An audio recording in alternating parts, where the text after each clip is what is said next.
Hello, welcome to the painting portion of this video. As you can see, I am painting outside.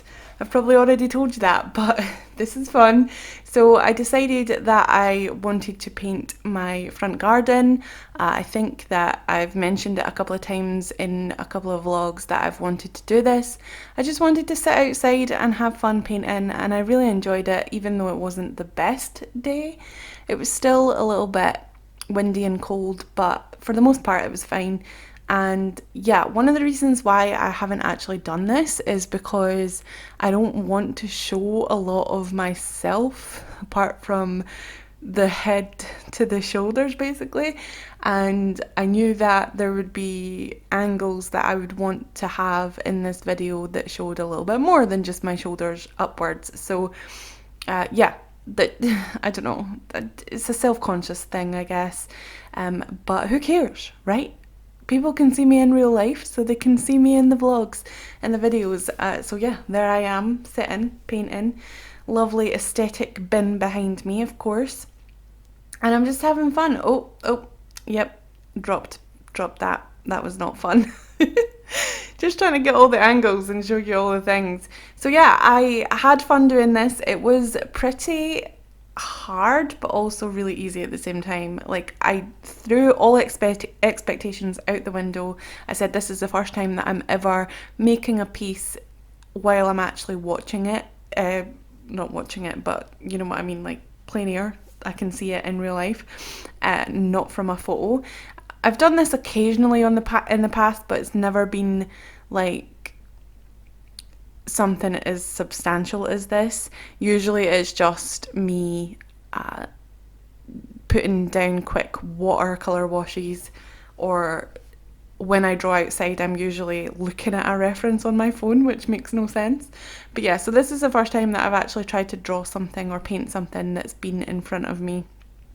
And yeah, I hope you don't mind me skipping around. Later on, after a little bit, I just show you the whole painting process, but I was just skipping around just so that I could show you a little bit more of a different perspective on things. And yeah, I had my son's old table that he used to eat at, which actually is at a slant, so it's really good to paint on. It is a little bit low, so I had to sit weirdly with my legs open, just sit there. And then I clipped my brushes onto the actual table, and then I stole my I was gonna say husband's, he's not my husband, my boyfriend's. I stole my boyfriend's table that he has sitting next to him on the couch, to put all of my paints and my palette and my water and my cloth on there, just to do that. And I'm painting in a moleskin sketchbook, and I'm obviously using Artist gouache with a little bit of Holbein for the white, and maybe occasionally a Winsor & Newton for a white colour. I make the weirdest faces when I paint, and I give myself double and triple chins. Like, it's not attractive. I don't know what I'm doing with my other hand either. I just rest it places. Anyway, it doesn't matter. But yeah, this was really fun, and I think that despite the fact that I made the wonkiest card in the world, it came out really nicely. I enjoy the results.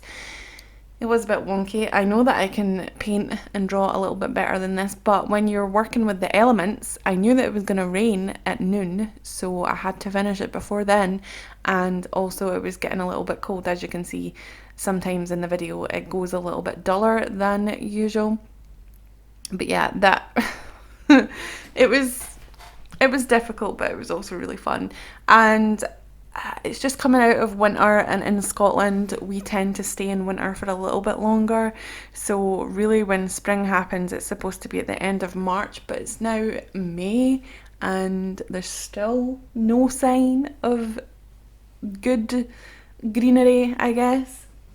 I mean, it's coming, but I had to basically exaggerate the colours a little bit, because across the road where I am painting there is a cherry blossom tree, but it's white just now, so it's not got any pink on it yet, but I did put pink in it because I just wanted it to be pink. And then obviously there is no greenery either, it's just sticks.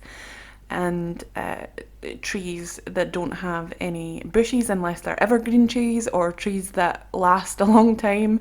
I don't know nature, but yeah, so I exaggerated that bit a bit, but I was occasionally looking up to make sure that I was getting the sort of structure right and making sure all the trees were in the right place. And then I started working on the car, which is the wonkiest car in the world. The perspective is off. I had parked it at a really weird angle, and I wish that I hadn't. I wish that I actually positioned the car so that it was like straight on, so that I could just, oh, it gets chilly though when the sun goes away. Oh, I forgot to put that in. I interrupted myself there. I don't know if you heard that, but I did put subtitles where the postman said that warm. Like he asked me if it was warm.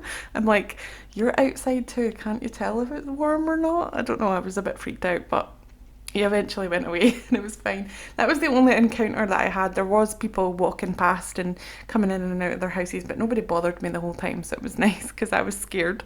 But yeah, I should have been looking at the audio to see if that was going to happen. I can't even remember what I was saying. Oh yeah, the car. Yeah, I wish that I parked it straight instead of at an angle so that I could have painted it, just the back of it or something. But I still think it looks cute. It's like a little, I don't know, it's a quirky car. It's really cute. It seems to be just getting duller as the day goes on.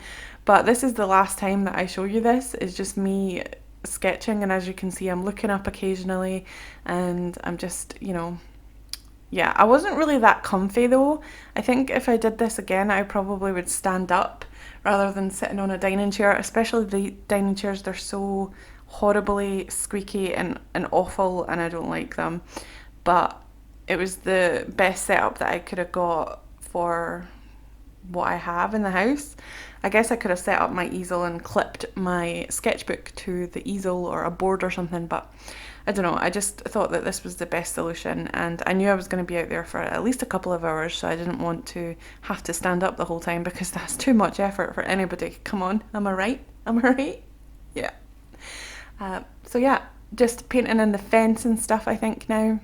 I can't remember. What am I doing? Oh yeah, I'm slowly putting paint in the palettes. And I exaggerated the grass a little bit as well. I stylized it basically. I wasn't going to put all of the little strands of the grass in there, and but we do have dandelions and daisies on the grass, so that's fun.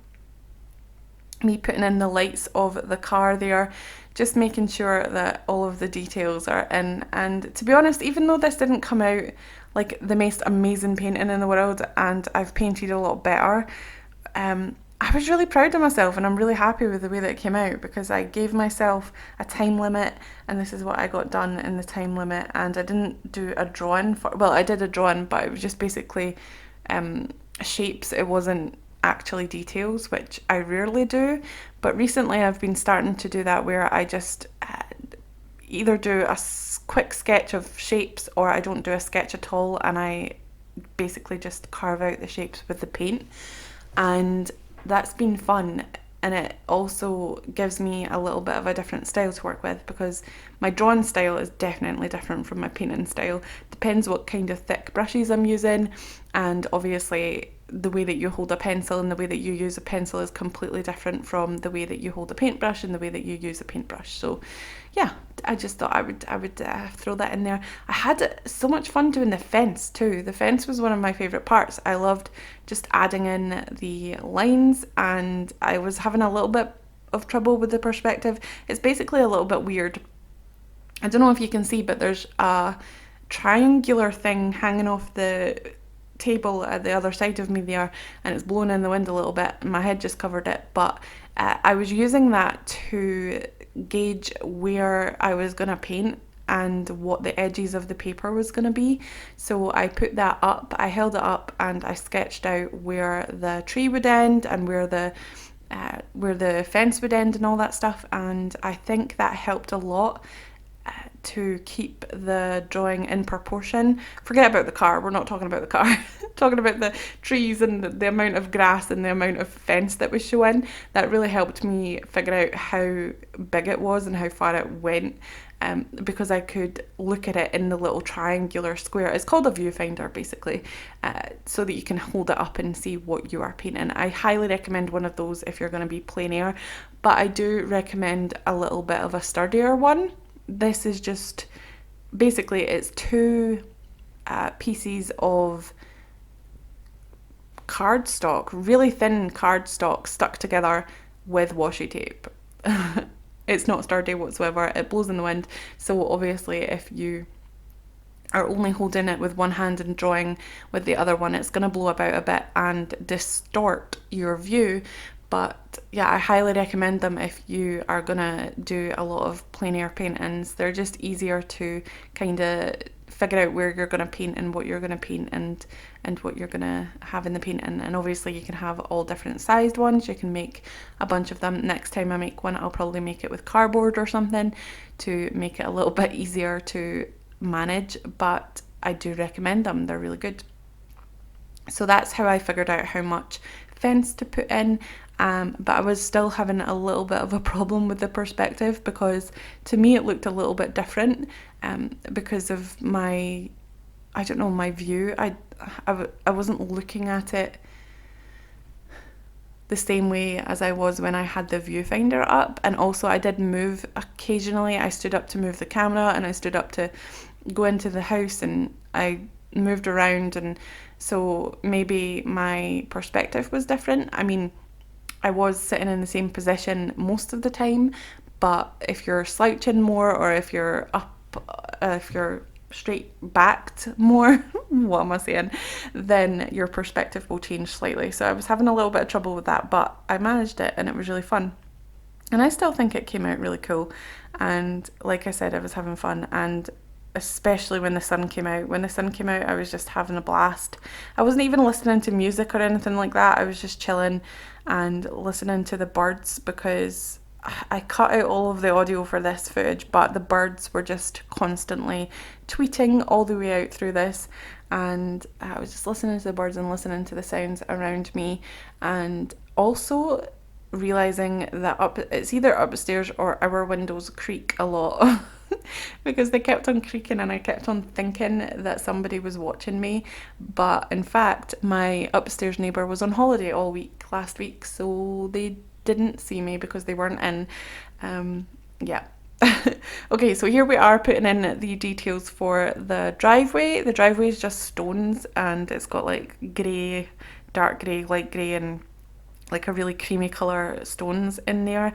They always scatter in front of the road and it really gets annoying, but it's fine. Flies kept on going on my sketchbook as well. That was one thing that I didn't anticipate. I was like, I hope this little fly doesn't like sit in the paint and then move it all around. But to be honest, flies are actually really cleanly beings. If they had got paint on their feelers or something like that, they would have wiped it off ASAP, because they are almost OCD at making sure they're clean. So yeah, I'm pretty sure if the fly got paint on their feet, then they would have wiped it off before they even got a chance to move around my painting, so it's fine.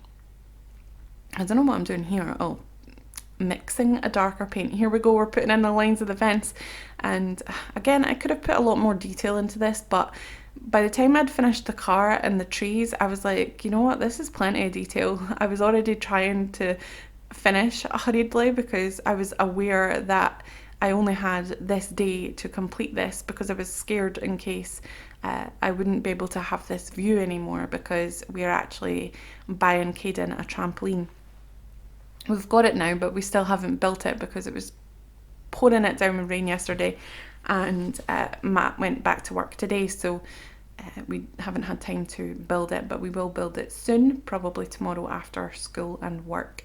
So that'll be fun, building a trampoline right in front of the middle of the garden, in the front garden. So the reason we're doing it in the front garden instead of the back is because the front is a lot flatter. The back garden is like I don't know, it's like a mountain basically. It's like mini mountains and valleys and hills inside the garden. So we've decided to put it in the front garden. So that's why I wanted to do this week or last week, or yeah, it was last week that I did this, so that I could get it done before the trampoline went up and I could see from where I was sitting, because I didn't want to sit on the grass and I didn't want my chair to go in the grass either, because it probably would just sink right down to the bottom with my weight on it. Through the grass. So I wanted to do it from the patio area, so that's why I decided to do it now instead of waiting. But it doesn't matter because it's done and I had fun and it was good. There's me putting in white bits. I don't know what I was doing here. I could have put white flowers in, but I didn't. I just put the yellow ones in. And Dottie did the flowers all around in the front garden, and then I think I leave the leaves on the trees till last. This is my favourite part of the whole entire piece, is the leaves and the cherry blossom trees, because I really like dots. Even though leaves are more leaf shaped, I like portraying them as little dots, and some of them are misshapen dots and some of them are dotty dots, but most of the time they're just dots, and I really like it. I really enjoy putting all the dots in there, even though it does take a long time and it is quite tedious. I really enjoy it. So putting in that, just building it up with gouache.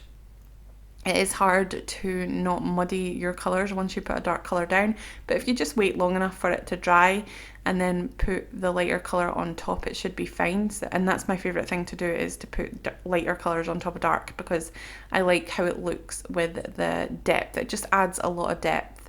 So I'm just going to put in some light pink, really light pink, and then I go over it again with darker pink, and that's pretty much the whole thing done, except from this little cherry blossom tree.